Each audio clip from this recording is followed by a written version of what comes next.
ఏంటది? ఉద్యోగం వచ్చింది హీరో హోండాలో.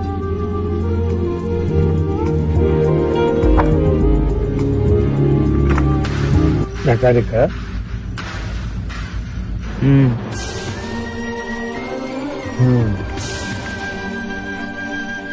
అయితే ఇక చదవాల్సిన అవసరం లేదనమాట. ఈ మాట ముందే ఏడిస్తే కాలేజీ గిరిజన్ నీ మీద ఇంత డబ్బు ఖర్చు పెట్టి ఉండేవాడిని కదా కదా. నువ్వేదో బాగా చదువుకుని గొప్ప ఉద్యోగం చేస్తావని ఆశపడ్డాను. ఆఖరి నన్ను వ్యధమం చేశావు. మంచి ఉద్యోగమా? కాకపోతే హీరో హోండా కంపెనీలో ఉద్యోగం ఉంటే మాట్లా ఎంతమంది తపస్సు చేస్తున్నారో తెలుసా? ఏం మాట్లాడమంటావు? ఇన్నాళ్ళు వాడిని తిట్టాను, కొట్టాను. ఇప్పుడు ఉద్యోగం దాకానే ప్రేమగా మాట్లాడాను అనుకో.